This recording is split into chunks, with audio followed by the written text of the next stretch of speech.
अस्सलाम वालेकुम जी, मिस्टर ज़िया। मैं इस वक्त मौजूद हूँ ऑस्ट्रेलिया के शहर मेलबर्न में और हमारे व्यूअर्स काफ़ी ये पूछते हैं कि ऑस्ट्रेलिया में किस तरह आया जाए। तो इस हवाले से मेरे साथ आज होंगे हारिस भाई, जो कि टाइम कंसल्टेंट के मैनेजिंग डायरेक्टर हैं। पाकिस्तान की बहुत बड़ी कंसल्टेंट कंपनी है। हारिस भाई कैसे हैं आप? खैरियत से? ठीक ठाक है। आज आपको ढूंढ ही लिया। हाँ जी। तो जज़ाकुमुल्लाह, आपने टाइम दिया। आपसे हम प्रोसीजर के बारे में पूछेंगे कि यहाँ पर अगर स्टूडेंट आना चाहते हैं ऑस्ट्रेलिया के अंदर, तो उसका वन स्टेप से लेके यहाँ तक पहुँचने का प्रोसीजर क्या होता है, वो तमाम आपसे हम डिटेल लेना चाहेंगे। उसमें जो है वो स्टेटमेंट कितनी होती है, प्रोसीजर क्या होता है, आपने डॉक्यूमेंटेशन क्या करवानी होती है, तो इसके लिए आपसे आज इन्फॉर्मेशन लेना चाहेंगे। तो अभी हम गाड़ी में बैठते हैं, तो फिर आप इन्फॉर्मेशन देंगे हमें। इजी हैं आप? मैं बहुत इजी हूँ। ये बेसिकली कॉलिंस स्ट्रीट है। ठीक है। यहाँ पे कुछ यूनिवर्सिटीज के सिटी कैंपसेस हैं। आप बैठे, मैं आपसे आइए।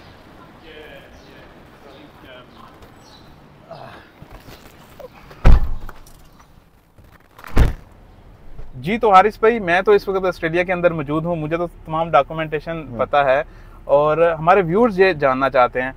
तो एक आम बंदा जो आला तालीम के लिए पाकिस्तान से हिजरत करके यहाँ पर आना चाहता है, तो उसको कोई इल्म नहीं, तो वो किस तरह स्टार्टअप ले, किस तरह डॉक्यूमेंटेशन करवाए, या क्या स्टडी पहले करे, या क्या जो कोर्स करे, तो फिर आया जा सकता है इजीली? देखो, सबसे आसान तरीका होता है स्टडी वीज़ा का, कि आप किसी भी प्रोफेशनल एजेंसी के पास हैं। बहुत सारे स्टूडेंट्स क्या गलती करते हैं कि खुद से अप्लाई करना चाहते हैं, जिनको आइडिया नहीं होता। ठीक है। और उसकी वजह से उनके वीज़ा रिजेक्ट हो जाते हैं या परेशानी होती है आखिर। ठीक है। इसका सिंपल तरीका ये होता है कि जो आपके क्वालिफिकेशंस है, like after your A levels या इंटरमीडिएट आप जाना चाहते हो, या बैचलर्स के बाद मास्टर्स के लिए जाना चाहते हो, तो आपके एकेडमिक डॉक्यूमेंट्स चाहिए होते हैं।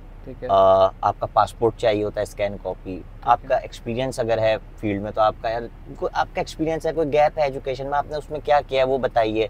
पर्सनल स्टेटमेंट, क्या आप क्यों पढ़ने जाना चाहते हैं बाहर, क्या वजह थी इसकी, और वो सारी चीज़ें बताएं। थोड़ा सा हम रोम करते हैं और उसके साथ साथ हम बात भी करते हैं। ठीक है। तो ये डॉक्यूमेंट्स जब स्टूडेंट हमें प्रोवाइड करता है, यूनिवर्सिटी के साथ इसकी प्रोफाइल बनती है और यूनिवर्सिटी को फॉरवर्ड किया जाता है। यूनिवर्सिटी जब ऑस्ट्रेलिया उसको इवैल्यूएट करती है, उसके बाद उसको देती है एडमिशन लेटर, जिसको हम ऑफर लेटर कहते हैं। ठीक है। उस ऑफर लेटर के अगेंस्ट में फिर उस पे कंडीशंस होती हैं कि जी आपने आइल्स करना है, या आइल्स पहले क्या हुआ है तो वो कंडीशन नहीं होती। आप अपने फाइनेंशियल्स बताइए, आपकी बैंक स्टेटमेंट के बारे में बताइए। अब बैंक स्टेटमेंट पूछा जाता है कितने तक की चाहिए। ठीक है। इसका होता है बेसिकली फार्मूला। उसका फार्मूला ये होता है बेसिकली कि आपका $24,500 आपका लिविंग एक्सपेंस है, $2,500 आपने एयर फेयर का दिखाना होता है, और आपने दिखाना होता है अपना रिमेनिंग ट्यूशन फी। जैसे साल की फीस है तो आपने कितनी पे करनी है जी? 50% एक सेमेस्टर की। ठीक है। तो लगभग मैं आसान करके आपको फार्मूला बता देता हूँ कि 9 मिलियन टू 10 मिलियन, यानी कि 90 लाख 1 करोड़ रुपए तक की आजकल पाकिस्तान के हिसाब से जो वैल्यू है डॉलर की, इतनी की बैंक स्टेटमेंट दिखानी होती है। ठीक है। यूनिवर्सिटी उसको वेरीफाई करती है, उसके बाद आपका आगे प्रोसेस बढ़ता है, और आप जब उस पर फीस पे करते हो, यूनिवर्सिटी कहती है आपके सारे फाइनेंशियल्स हमने देख लिए हैं, आपने फीस पे कर दिया, सब कुछ हो गया है, तो अब आप आगे जाके अपनी फीस पे करें ताकि आपका हम वीज़ा लेटर दे दें। ठीक है। यूनिवर्सिटी फिर वीज़ा लेटर देती है, और हम उसके अगेंस्ट में फिर आपका वीज़ा एप्लीकेशन में स्टूडेंट्स को गाइड करते हैं कि ये डॉक्यूमेंट्स आपके वीज़ा एप्लीकेशन में भी जाएंगे। और वीज़ा जब आप अप्लाई करते हैं तो ऑनलाइन वीज़ा एप्लीकेशन सबमिट होती है। ठीक है। उसके बाद फिर आप अपना बायोमेट्रिक करवाते हैं अपॉइंटमेंट लेके। ठीक है। बायोमेट्रिक कराने के बाद फिर आप अपना डिसीजन का वेट करते हैं। अच्छा। फिर वो आपका डिसीजन आ जाता है। यूजुअली कितना टाइम लग जाता है? आजकल थोड़ा टाइम ज्यादा लग रहा है। ठीक है। मेरे ख्याल से शायद इनके पास रश ज्यादा है एप्लीकेशंस का, क्योंकि बहुत सारे स्टूडेंट्स कोविड के बाद ना अपॉर्चुनिटी मिली है, तो अब वो अप्लाई कर रहे हैं। जी जी। तो तकरीबन आप यूँ समझ लीजिए कि लगभग 45 डेज टू 2 मंथ्स, कभी कभी इससे भी ज्यादा लग जाता है। अच्छा अच्छा। हाँ, तो ये प्रोसेस होता है। ओवरऑल मैं स्टूडेंट्स को कहता हूँ कि यूजुअली जो प्रोसेस है वो 3 to 6 मंथ्स का प्रोसेस है। ठीक है। तो ऐसा नहीं है कि रातों रात को आप अपना पूरा प्रोसेस कंप्लीट करा दें। ठीक है। तो अगर कोई अभी तालीम जारी रखे हुए है वहाँ पर पाकिस्तान के अंदर, तो आप क्या उसको सजेस्ट करेंगे कि वो बैचलर करके आए या वो इंटर करके यहाँ पर आ जाए? आसानी किस में, मतलब कि आसान किस तरह वीजा लगने के कुछ चांसेस होते हैं? ये कोई क्राइटेरिया इनका होता है कोई? देखो, इसमें तरीकेकार इस तरह से, अब एक तो बच्चा आता है मिसाल के तौर पर, वो कहता है मैंने किया हुआ है, बैचलर्स पढ़ रहा हूँ मैं। ठीक है। और मैं अब जाना चाहता हूँ बैचलर्स के क्रेडिट ट्रांसफर करने के लिए। ठीक है।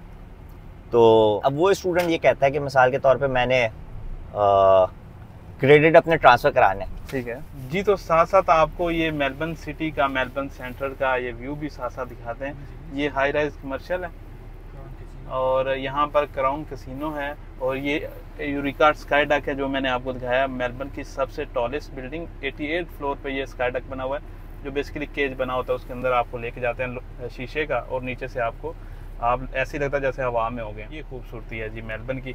जी तो हारिस भाई हम क्या पूछ रहे थे आपसे? तो वो क्रेडिट प्योर लर्निंग की बात हो रही थी कि क्रेडिट ट्रांसफर करवाना चाहता है स्टूडेंट तो करवा सकता है। हाँ, स्टूडेंट क्रेडिट ट्रांसफर करवा लेता है, ठीक है, और यूजुअली उसकी जो ट्रांसक्रिप्ट होती है, सिलेबस होता है, उसको इवैल्यूएट करती है, ठीक है, और यूनिवर्सिटी, और उसके बाद फिर उनको बता देते हैं कि आप इतने कोर्सेज के लिए एलिजिबल हो, ठीक है, और वो उनके एग्जाम्प्ट हो जाते हैं पाकिस्तान से।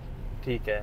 ज्यादा बेहतर का आपका सवाल था कि ए लेवल्स या HSC के बाद जाना चाहिए या बैचलर्स के बाद जाना चाहिए। उसका जवाब ये है बेसिकली कि देखो हर स्टूडेंट की ना अपनी एक डिज़ायर है कि मिसाल के तौर पे मैंने एक्सपोजर, मैं ये समझता हूँ जो 18 साल 19 साल का बच्चा है ना जिसने ए लेवल्स किया, वो बाहर जाता है ना तो वो अडॉप्ट कर लेता है कल्चर बहुत इजीली। बिल्कुल ऐसा ही है। जो मास्टर्स का स्टूडेंट होता है उसकी ड्यूरेशन कम होती है बनिस्बत बैचलर्स के पढ़ने की, ठीक है, तो वो उसमें बहुत ज़्यादा सीख लेता है। लेकिन it's up to the students. देखो फाइनेंशियली भी देखा जाए ना हमारे जैसे कंट्री में तो बहुत सारे लोगों को ये टेंशन है यार 3 साल की फीस भरनी है या 4 साल की बैचलर्स की फीस भरनी है तो मास्टर्स ही ना कर लें 2 साल। वो भी ठीक है जिसके जैसे फाइनेंशियल्स हैं, जिसका जैसा प्लान है। तो मैं ये समझता हूँ हर टाइम करेक्ट है। अगर बैचलर्स के लिए आना चाहते हो बैचलर्स के लिए आओ, मास्टर्स के लिए आना चाहते हो मास्टर्स के लिए पढ़ने आए, या अगर क्रेडिट ट्रांसफ़र करना चाहते हैं क्रेडिट ट्रांसफ़र करने के लिए आए भले। तो इसमें ऐसा कोई नहीं कि कौन सा सही टाइम है या किस बच्चे को आप रिकमेंड करते हैं, सारे ठीक है। बस हाँ ये देखा जाता है कि एजुकेशन में एक्स्ट्रा गैप तो नहीं है। जैसे अंडर ग्रेजुएट है और ऑस्ट्रेलिया के लिए अप्लाई करें, ठीक है, तो अंडर ग्रेजुएट में 1 साल से ज्यादा का गैप नहीं होना चाहिए। अच्छा, ऑस्ट्रेलियन यूनिवर्सिटी स्ट्रिक्ट है। अच्छा, हाँ, मास्टर्स के लिए हाँ इट्स जस्टिफाइबल कि बैचलर्स किया हुआ है तो उसके बाद वो एक्सपोजर ले रहा है, थोड़ा फील्ड का एक्सपीरियंस ले रहा है तो ठीक है, 2 साल 3 साल 5 साल तक इट्स ओके। अगर ज्यादा भी है तो फिर यूनिवर्सिटी उसको इवैल्यूएट करती है कि एक्सपीरियंस कैसा था, क्या सीखा। ठीक है। तो हारिस भाई आप तो काफी कंट्रीज के करते हैं, यूरोप या ऑस्ट्रेलिया, कनाडा, अमेरिका सब के करते हैं। ज्यादा रेशो किसकी है वीजा लगने की, या जहाँ पर आसानी है, कोई इस तरह का कोई बता सकते हैं आप? जहाँ पर रेशो ज्यादा है वीजा लगने की स्टूडेंट का। ये मैं आपको एक बात बताता हूँ, जैसे यूके पॉइंट बेस्ड सिस्टम है, यूके में ऑस्ट्रेलिया में डिसीजन मेकिंग है। अब हमारे यहाँ क्या जहन बना हुआ है कि यूएसए का तो वीज़ा ही नहीं लगता या कनाडा का वीज़ा नहीं लगता, ऐसा नहीं है। वीज़ा लग रहे होते हैं। प्रोफाइल के ऊपर भी तो मैटर करता है ना, प्रोफाइल कैसी है। अगर प्रोफाइल अच्छी है तो किसी भी कंट्री का वीज़ा लग जाएगा। Depends on profile. हाँ जी बिल्कुल। तो दूसरा ये कि कुछ दोस्त ये भी पूछ रहे होते हैं कि आइट्स या पीटी नहीं हम कर सकते या नहीं कर सकते, तो उसका कोई शॉर्टकट है? ये बड़ा कॉमन सवाल है। हाँ, ये बड़ा कॉमन सवाल है जी कि हम नहीं कर सकते तो हम क्या करें। इसका तरीक़ेकार ये होता है बेसिकली कि बहुत सारी यूनिवर्सिटीज़ या बहुत सारी कंट्री में ना अगर कोई यूनिवर्सिटी पाकिस्तान से ग्रेजुएट है, ठीक है, और उसने मीडियम ऑफ इंस्ट्रक्शन इंग्लिश है, ठीक है, तो उसको आइल्स वेवर मिल जाता है, ठीक है। अब थोड़ी सी सख्ती ज़्यादा है, अब नहीं मिलता इतनी आसानी से, पहले लास्ट इनटेक तक मिल रहा था क्योंकि वो उसका मिसयूज बहुत हुआ। अच्छा। कुछ पॉलिसीज का पाकिस्तानियों की तरफ से भी तो, बट द थिंग इज कि हाँ जी अब ऐसा होता है कि कुछ यूनिवर्सिटीज दे भी देती हैं वेवर, मेजॉरिटी यूनिवर्सिटीज नहीं देती हैं। अच्छा, आप तो प्रोफेशनल हैं अपने काम में, तो कुछ कोई अंदर की बात, कोई राज हमें बताएं कि जो लोगों को नहीं पता या लोग नहीं बताते, तो आपके पास आए तो आप फेवर करेंगे उनके लिए एक्स्ट्रा चीज। राज की बात यह है कि आप अपना राज हमसे ना छुपाएं। अच्छा, सबसे राज की बात है आप हमें बताएं। कोई भी मसला है, प्रीवियस वीजा रिफ्यूजल से बच्चे क्या करते हैं, अक्सर प्रीवियस वीजा रिफ्यूजल छुपा देते हैं। अच्छा, आखिर में बताते हैं। हम क्या कर सकते हैं, पहले बताओ ताकि यूनिवर्सिटी को इन्फॉर्म करें कि भाई इसका रिफ्यूजल आप इवैल्यूएट करो। यूनिवर्सिटी को इवैल्यूएट करना है। अब सब कुछ करने के बाद आप हमें बताएं कि जी मेरा रिफ्यूजल है, मैंने तो यूनिवर्सिटी को बताना है, हम नहीं छुपा सकते।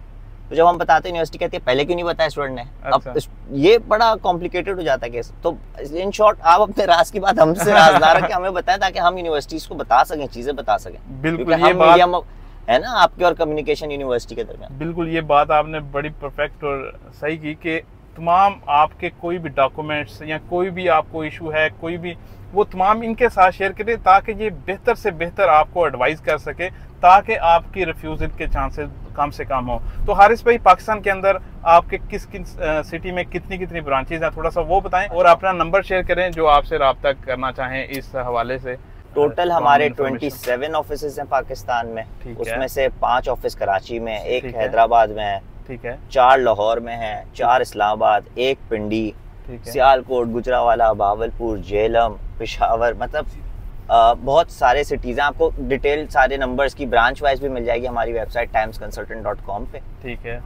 और मेरा कॉन्टैक्ट नंबर है 0313-481-6010। तो अगर किसी स्टूडेंट ने कोई क्यूरी हो, कुछ भी हो, तो मुझे व्हाट्सएप कर दें। कॉल्स अभी जैसे मैं ट्रैवलिंग पे हूँ तो रोमिंग लूंगा तो इनके बड़ा बिल आ जाना है, तो वो बस मुझे व्हाट्सएप करें और मैं अवेलेबल हूँ।